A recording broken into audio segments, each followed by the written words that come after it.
But now a white woman was murdered by law enforcement, was by an agent of the federal government in front of the world, and he is not being held responsible. And they can't look away now because they see themselves as sitting in the front seat of that car. For the first time, they see themselves. And they expected their husbands to see them there too. And we're still genuinely surprised to find out that no, he's exactly who he's been telling you he is. To all the white women who are leaving their husbands, girl, good for you. And also, take some time to think about how you got here in the first place.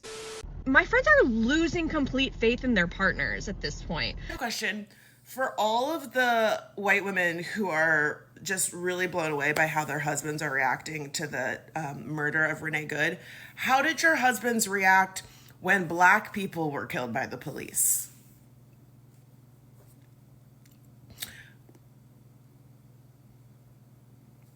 That's the question. So a few days ago, I made a video where I covered what happened to Renee Good, and in that video, I said this. And I also see some people being shocked. They cannot believe that they did that to a white woman. See, guys, white supremacy, white men have never cared about white women. I said it. They've never. These people only see, if you really pay attention to what's going on here, they only see white women as a tool to get more white people. That's what they see them as like some kind of breeding mare or something. And this is not me saying that white women are breeding mare. I'm saying that that's how they see them. I mean, if the viral videos are not enough for you to know how they truly feel about their women, with them giving them dog food for lunch. We have a bag of dog food because you're my dog. And making them scrub toilet floor when they are heavily pregnant. In 3 days, she'll be 39 weeks. She's on her hands and knees cleaning our shower. Somebody's got to do it. Someone's got to do it. Then maybe the FBA crime record starts skinny will that shows how they treat their women, how they unalive them. And the kids too. Let's not forget the kids, because that's something they do. They just get rid of entire families, which I don't know what's wrong with the people, guys. I really don't know. I watched True Crime, guys. Big eye opener. And if that one doesn't do it, they made sure that they have a lot of conversations back to back to back, where they are constantly talking about how they want their women back in the kitchen, basically. Constantly talking about how they need to take their rights back.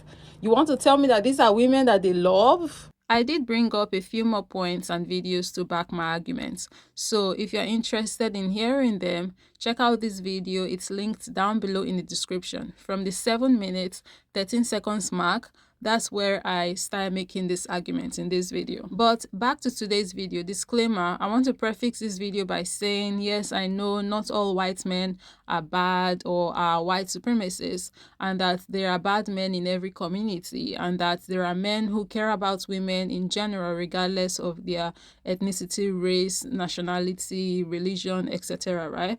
But there seems to be a theme with white men and how they have seen and treated white women historically. So in this conversation, that context, the context of how white men have been historically treating white women, is what we are going to be focusing on today, because I kind of think it is relevant to the topic at hand, seeing how recent events played out in light of Renee Good's passing. It seems that white women are slowly starting to come to the realization that white supremacy and white men maybe don't care about them like they had thought they did. And this realization, according to reports, or rather I think projections is more fitting here. So people are projecting online that because of this realization that white women are coming to, that there's going to be a gross number of white women divorcing their husbands in the future.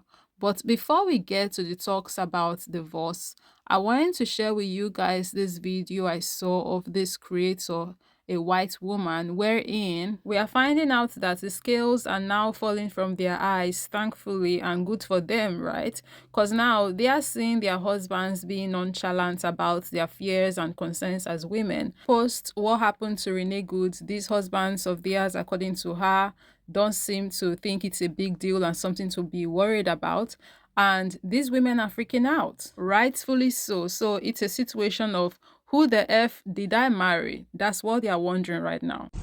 Like, I actually don't have a single friend who is like thrilled with how their husband is reacting to all this. Most of them are describing their husbands as ostriching, sticking their heads in the sand and pretending like nothing is happening. Meanwhile, my friends, their wives, are trying to figure out, how are we going to continue normal life for our children through this? How are we going to prepare and protect ourselves? And their husbands are like, stop being so emotional. You're overreacting. I mean, do we see what's happening? Hello. It's time to wake up.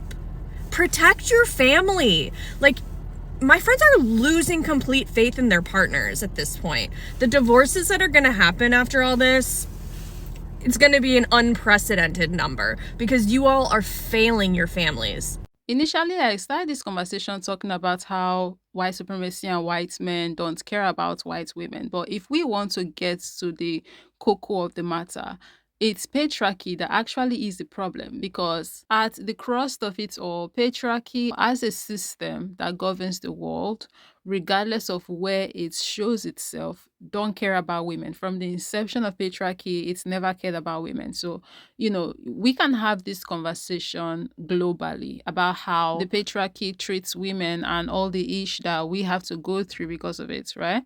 But what makes it a bit tricky for some white women to be able to see through the patriarchy for what it is, in my humble opinion, it's white supremacy. And yes, even though we all globally are affected by white supremacy, white women specifically, because of the benefits of whiteness and white privilege that comes with white supremacy, I am of the opinion that this creates a blind spot for them, and it makes it hard for them to see right through the patriarchy, right? Because they are so engrossed in enjoying the bubble and the glories, in quotes, that white supremacy is, right? It's like white men are getting two times by these two systems without even realizing it. Because at the core of both systems, neither one of them care about white women, but one of them was able to position itself, or was positioned by white men to create this illusion to, deceive white women that they are safe, they are protected, that, white men or white supremacy got their back, when really that wasn't the case, right? They were just getting used by the system to, bet more white babies, take care of white men and the home, so that these white men can basically go out and do the things that they need to do, the heinous, dubious, terrible, evil things that they need to do to basically keep the system of white supremacy alive and thriving and going. And this is why initially I put it all on white supremacy when I was speaking about how, they don't care about white women, right? I put everything under white supremacy because at this point in time, at least from how I see it, how I'm interpreting things, even the system of patriarchy is somewhat under white supremacy at this point. Everything now is being governed by the system of white supremacy. That's what dictates, who gets what, who goes where, who enjoys what benefits and stuff like that. What is masculine and what is feminine, what kind of jobs you should even go for, how you can dress based on your gender. That's why you would see that historically, if you look at our history, you find that, them people were talking about how, men cannot wear certain jewelries, right? Like earrings, for example, or certain kind of piercings. They spoke down on it because it was not masculine enough. They made themselves a standard of what masculinity is, right? And, we can't go into all of this, but the video is getting way longer than just trickling into several different places that I did not intentionally plan for. But these are some of the things that you see that white supremacists think. You seem to find them passing this rhetoric of how, going to war and conquering people and stealing people's lands and colonizing and doing all of this is proof of how masculine they are and how great they are, because that's what white supremacy sells. White supremacy sells that if you're able to conquer and dominate and do all of this, is a sign of masculinity. And this is why earlier I said white supremacy kind of governs patriarchy, because really, if you pay attention, you would notice that a lot of the tenets, do's and don'ts, blah, blah, blah, within patriarchy was determined, structured by, listed out by white supremacy. And we all get affected by these things. Even our own patriarchy over here in Nigeria is affected by white supremacy because we were colonized by them people. So certain things that we do even in our modern times, certain beliefs that we have even right now post quote unquote colonization, I would always put that in quotes, you guys know, because colonization never came to an end. Neo-colonialism, hello, right? Well, as I was saying, there are a lot of things that we do, ideals that we push that originally came from them people and these 6 systems of theirs. And now white women are starting to see this system for what it is. They are seeing through it and coming to the realization that, wait, the system don't care about us. These men, they don't care about us. We are talking about how scared we are because of what's happening out there. And they're burying their heads in the sand. They are not worried about our safety. Like, really? I mean, it took them long enough to be able to see this system for what it is, but better late than never, I guess, for their sakes and for the sakes of their children. And now we are going to be talking about the predicted divorces that are set to happen and the already existing divorces, it seems, because I came by this video where this lady was speaking about these divorces in a more present tense, like it's going on, rather than the prediction videos I have seen previously on TikTok, right? So let's check this video out. So white women are leaving their husbands. Let's talk about it. It has been fascinating to watch the content unfold. The fascinating part, and none of this is surprising if you've been paying attention, and if you are a white person who has at least attempted to unpack all the things that you've learned through white supremacy and unlearn those things. Like, this is not surprising at all. I think back to my girlhood, my teenage years, my young adult years, and even through today around other white people, where you see these couple dynamics, these heterosexual white couple dynamics where, like, it's almost as though the woman treats the man like he is a blank slate. Even if he votes Republican, we just sort of shove that under the carpet because she's a Democrat, because she's a liberal, because she believes in feminism.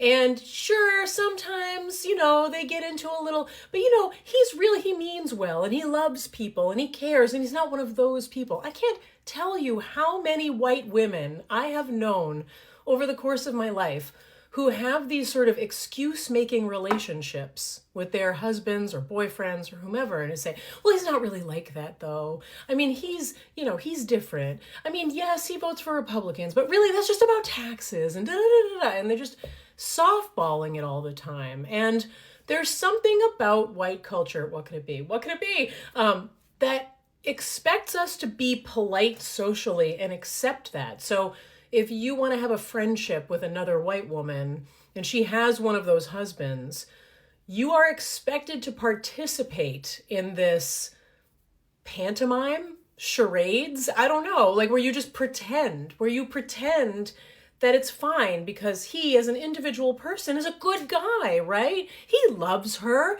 He's a good guy. He cares about people. He's not an evil monster.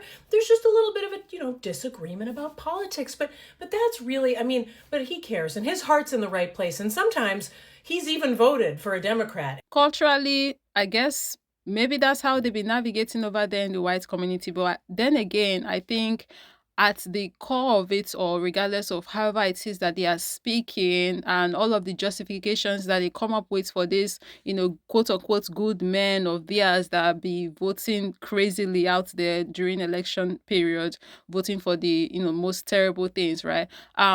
I think at the end of it all, at the core of it, why they were still with these people and did not care like we seem that they are caring now is because they were not the ones that are getting affected by the things that these men were voting for. So yes, two things can be tried at the same time. 2020 was an exceptionally difficult year for the white women who invest in these kinds of relationships, these see no evil, hear no evil relationships, right? Because they couldn't have those conversations at home, really. Like, white people need to get involved. We need to unlearn our racism. We need to unpack white supremacy culture. Comply or die is not the way that Americans should be living. And it was a very uncomfortable, intense time. And I feel like a lot of those women wrote it out. They just sort of let it go, drifted off. But now, a white woman was murdered by law enforcement, was murdered by an agent of the federal government in front of the world, and he is not being held responsible. And they can't look away now because they see themselves as sitting in the front seat of that car. For the first time, they see themselves, and they expected their husbands to see them there too. And we're still genuinely surprised to find out that no, he's exactly who he's been telling you he is. And now you have to leave him. But I do think that for a lot of white people, they need a moment of reckoning. And that is going to look different for different folks. And maybe I wish that they could have caught on sooner. But if this is what it takes for them to finally start to have that reckoning, then I guess it's all to the good in the end. What I want to say to other white women is never forget and always be cognizant of the amount of bullshit that we inflict upon the rest of the world who wait patiently for us to catch up with what the global majority already know. I just want to add this little tidbit of advice to other white women. Every time I feel like I have some sort of a breakthrough, I have to take a pause and examine, where did this come from? And then where was I blind along the way? Where did I not see it? I think it's really important that we get there, but I think it's even more important that we understand why it took us so long. What were the barriers? What were the roadblocks? What were our blind spots? Why didn't we see it earlier? This is what I was saying earlier. Literally, the blind spot was white privilege. The blind spot was the quote-unquote benefits that you guys were getting from white supremacy. That is why it took the majority of you guys this long to see it and this long to care.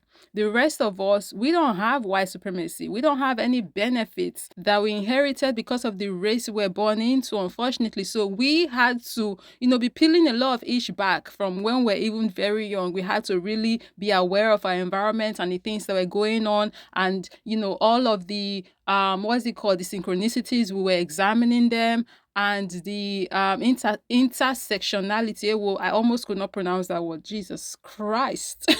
We had to know about these things because we're not shielded in any capacity like you guys were shielded to a large degree by white supremacy, right? It was a blind spot for you guys. We did not have a blind spot.